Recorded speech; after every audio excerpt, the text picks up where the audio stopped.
uh, talking about Analyze This. A great movie.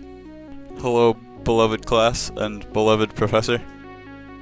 As you can see by my sweater with the pads, I'm a therapist, and I'm wearing a gaming headset because it's probably a bunch of noise out here, but we gonna make do. Someone's calling me. Right off the gate. Dr. Sobel, in real life, probably would not be taking clients that are threatening him, which is stated in the movie, how he kind of gave the classic therapist response, like, you're not ready for the therapy yet. It's gotta come from the right place. But yeah, in real life, it's pretty common to decline people, just if they're not a good fit. It's client confidentiality. That's a thing. That's real.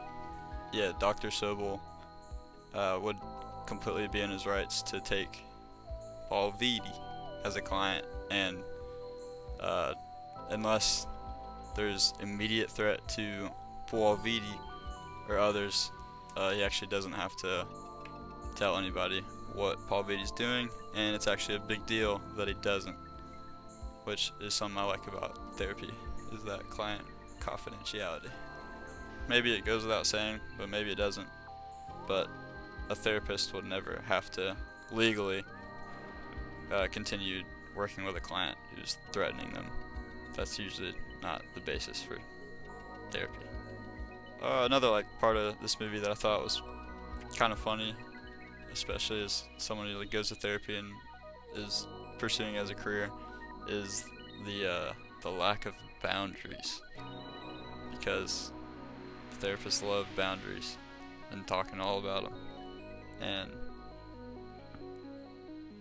well, Dr. Sobel tried to stand his ground as far as boundaries go, but when dealing with a real life mobster, it's gonna be difficult. That's why some of these things I feel like it's obviously not realistic, but then again, if I was there, like, what are you gonna do? It's Paul Vitti. But yeah, in real life, I don't know any therapist who would even work with a client after the boundaries have been so thrown out the window that it just kind of loses the dynamic of client and professional. And you could see that a lot in this movie, where Paul Vitti didn't care about Dr. Sobel's marriage or offending his family, or really anything. He'd just pop out whenever he needed counseling from Dr. Sobel, which is funny and would be a crazy dynamic.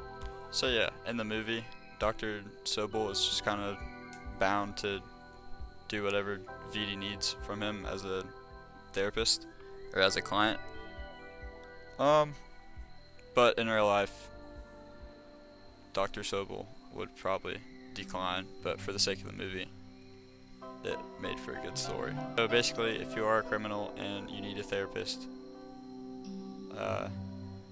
they can keep your secrets, but don't expect to be threatening and whatnot, because that ain't gonna work. Another factor of this movie is how Dr. Sobel's personal life was very intermingled with Paul Vitti's sessions and his overall treatment, which it probably wouldn't get to that level in real life, because you wouldn't be threatened into giving someone therapy. But I mean, I'm sure there'd be plenty of stuff that would arise if you did,